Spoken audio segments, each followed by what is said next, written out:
नमस्कार दोस्तों, crazy fact zone में आपका फिर से एक बार स्वागत है। आज की इस वीडियो में हम जानने वाले हैं भगवान साईं कौन है और आखिर में उनके बाबा बनने का रहस्य क्या है। इसके अलावा उनका जन्म कैसे हुआ, उनके माता पिता कौन थे, इसके बारे में भी हम जानने वाले हैं। तो इस वीडियो को आप अंत तक ज़रूर देखें। साईं बाबा कौन है? यह भगवान के अवतार हैं या कोई साधारण मनुष्य जिसे लोगों ने भगवान बना दिया? इस तरीके से आपके मन में बहुत से सवाल उठते हैं।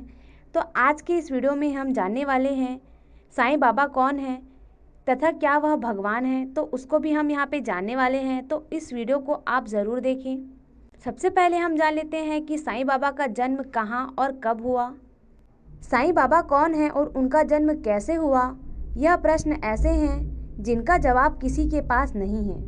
साईं ने कभी इन बातों का जिक्र नहीं किया कि उनके माता पिता कौन थे और इसकी जानकारी हमें अभी भी उपलब्ध नहीं हुई है और इसके बारे में किसी को पता भी नहीं चल पाया है।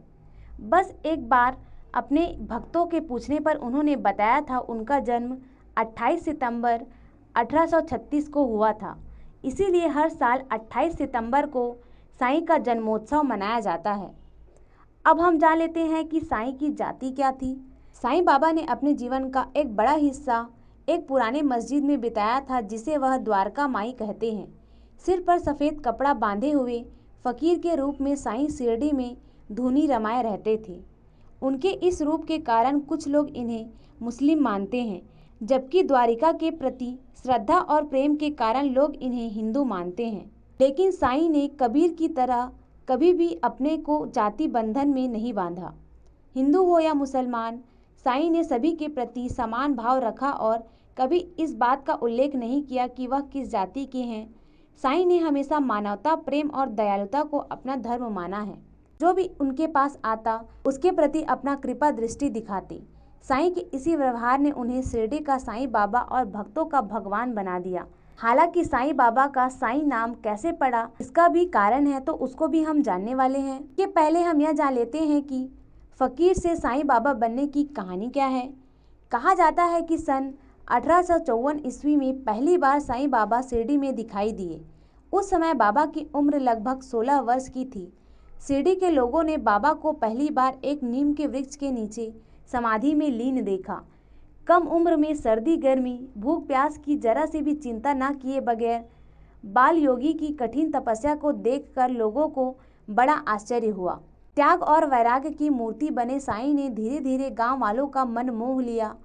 कुछ समय शिरडी में रहकर साईं एक दिन किसी से कुछ कहे बिना अचानक वहां से चले गए। कुछ सालों के बाद चांद पाटिल नाम के एक व्यक्ति की बारात के साथ साईं फिर शिरडी में आए। खडोबा मंदिर के पुजारी म्लाहनसा पति ने साईं को देखते ही कहा, आओ साईं। इस स्वागत संबोधन के बाद से ही शिरडी का फकीर साईं बाबा कहलाने लगा। शिरडी के लोग शुरू में साईं बाबा को पागल समझते थे, लेकिन धीरे धीरे उनकी भक्ति और गुणों को जानने के बाद भक्तों की संख्या बढ़ती गई। साईं बाबा शिरडी के केवल 5 परिवारों से रोज दिन में 2 बार भिक्षा मांगते थे। वे टीन के बर्तन में तरल पदार्थ और कंधे पर टंगे हुए कपड़े की टोली में रोटी और ठोस पदार्थ इकट्ठा करते थे। सभी सामग्रियों को वे द्वारका माई लाकर मिट्टी के बर्तन में मिलाकर रख देते थे। कुत्ते, बिल्लियां, चींटियां निसंकोच आकर खाने का कुछ अंश खा लेते थे। बची हुई भिक्षा को साईं बाबा भक्तों के साथ मिल बांट कर खाते थे। साईं ने अपने जीवन काल में कई ऐसे चमत्कार दिखाए जिससे लोगों ने उसमें ईश्वर का अंश महसूस किया। इन्हीं चमत्कारों ने साईं को भगवान और ईश्वर का अवतार बना दिया।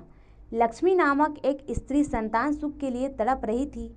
एक दिन साईं बाबा के पास अपनी विनती लेकर पहुंच गई।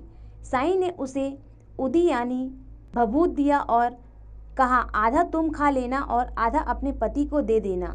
लक्ष्मी ने ऐसा ही किया। निश्चित समय पर लक्ष्मी गर्भवती हुई। भगवान साईं के जन्म और उनके चमत्कारों से रिलेटेड यह जानकारी आपको कैसी लगी, हमें कमेंट में ज़रूर बताएं। अगर आप भगवान साईं को मानते हैं तो कमेंट में हमें ओम साईं राम ज़रूर लिखें। वीडियो आपको अच्छा लगा तो अपने दोस्तों के साथ इसे शेयर ज़रूर करें। वीडियो देखने के लिए आपका धन्यवाद।